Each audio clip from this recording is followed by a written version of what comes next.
Welcome to the You're Not Crazy podcast, hosted by Jessica Knight, a certified life coach who specializes in healing from narcissistic and emotional abuse.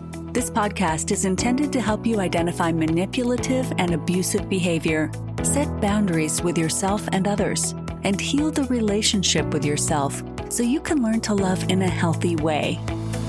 You can connect with Jessica and find additional resources, content, and coaching at emotionalabusecoach.com. Hello, and thank you for being here. I'm going to go through the fine print before we dive in. You can find me at emotionalabusecoach.com or at high-conflictdivorcecoaching.com. I do one-on-one coaching that for the most part is consistent coaching, meaning we meet every week. Every other week, I do offer one-off validation sessions for people just searching for something that will help them get through what they're going through in the moment and to feel a bit of relief on the other side. I have courses available on my website, a private podcast called Unhooked, which is about mapping out your specific cycle of abuse, and I post regularly on Substack. If you go to Substack, you can type in Jessica Knight Coaching, or you can just look down in the show notes. All my links are there, as well as you can follow me on Instagram at Emotional Abuse Coach. This topic is coming up because it seems to keep coming up in sessions and in, a lot of like the emails that I get. And it's like, why doesn't the abuser consider themselves a real abuser? It's a mindset that protects the abusive behavior. Oh, I'm not that kind of abuser. I'm not abusive, right? And it really is gaslighting because we kind of continue to go down the spiral of wondering what actually happened. Your abuser will never consider themselves an abuser or a real abuser because maybe they didn't hit you, but like they threw things next to you, at you, they screamed at you, they were undermining all your decisions, all that, But that's exactly why they're so dangerous. And it's one of the most disorienting truths about this is that most abusers don't think that they're abusers. They don't picture themselves as violent or manipulative or cruel, and they see themselves as hurt people, understood, reactive. They might admit to being difficult or emotional or having trauma. They'll say they're working on themselves, but they don't believe that they're abusive, at least not in the way that abusers are abusive, because in their mind, a real abuser is always somebody worse. And so they put themselves in like this redefinition game. They protect themselves from accountability by redefining what abuse is. They say, I didn't hit you. You hit me first. It was a joke. You're being dramatic. You're too sensitive. They frame their actions as normal, not a big deal. And if they admit to wrongdoing, it's something that you triggered. At least I didn't put you in the hospital. I didn't cheat on you like your ex did. I'm not like your dad. He's the real narcissist. They say things that are really meant to trigger us. But the comparison becomes this shield because all they're doing is minimizing, and survivors get stuck in the fog of doubt, asking, was it really that bad? And the whole good partner facade, it's annoying, it's frustrating, it's traumatizing because often they're admired by everyone except the person they're hurting.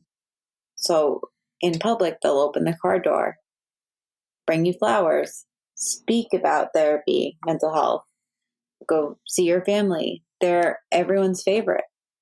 But behind closed doors, out of the public eye, they weaponize your vulnerability.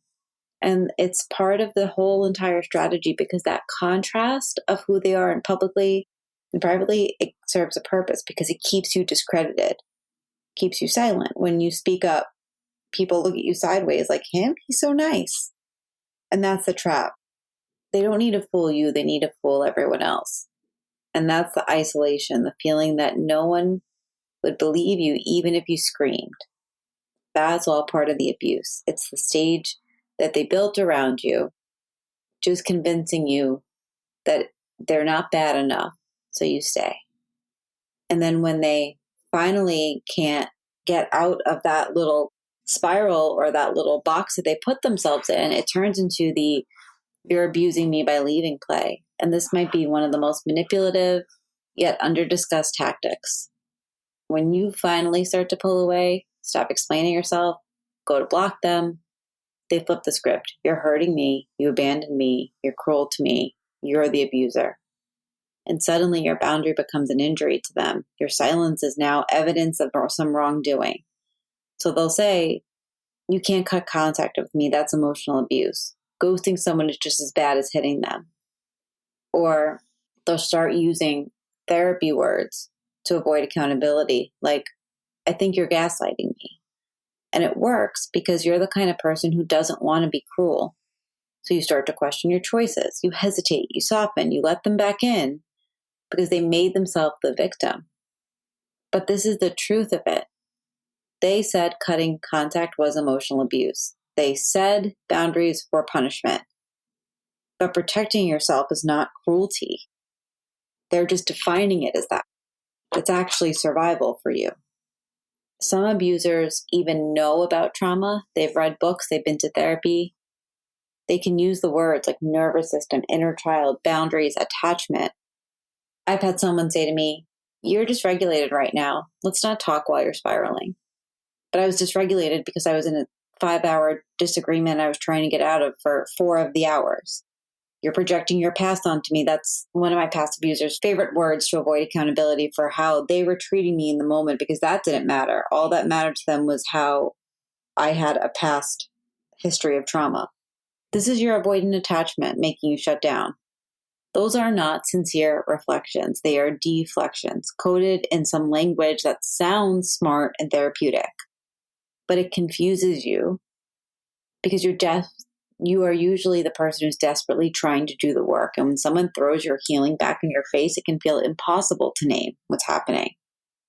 And so if you are listening to this and wondering what's going on, I would really ask yourself how much of this is being said to you, how much of this is being framed, how much of this is being used to counter your narrative. You don't need someone to call themselves an abuser in order for it to be abuse. You don't need them to agree with your story in order for it to be true. And the harm you experience is valid, even if they say it didn't happen, they say you're overreacting, they apologize but keep doing it, they claim to be the real victim, and especially if they've convinced you and others that you're the problem.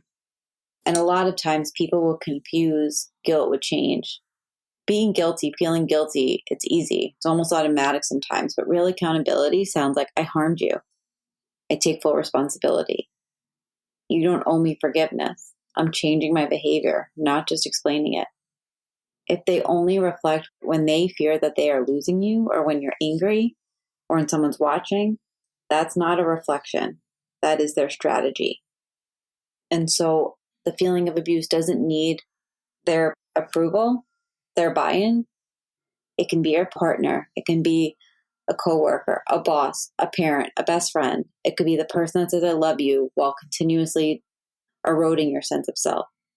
They don't need to admit what they are. You only need to see it. And then slowly you get to choose yourself again and to see it clearly. And now if this is resonating with you, if this is feeling like this really is something that you want to begin to unpack, or you want to unpack what abuse looks like, I invite you to go to my course, Unhooked. It's a private podcast series. I just called it a course, but that's not it. It's a private podcast. It helps you map out your cycle of abuse. And there are bonus episodes in there. I walk you through what this looks like, what this feels like. And I really, really think that this is going to help so many people. I have a lot of reflection questions in there so you can get clear on what you're going through, because sometimes, and this is what, I created this because this is what I needed. But at the time when I was first recognizing abuse, you don't need anybody to tell you it's abuse. If you feel like it's abuse, it's abuse. And sometimes you need that validation in order to see it clearly. I hope that this episode was helpful. And if you need any support, you can always reach out to me at jessica@jessicanightcoaching.com. You can book an intro call to see what coaching looks like for us to work together, a validation call, or just head over to Substack, because I've been posting about this topic and various topics around this pretty much throughout the entire month of June. But this theme is the core of my work. It feeds into everything that I do. Thank you so much for being here, and I really hope that this was helpful.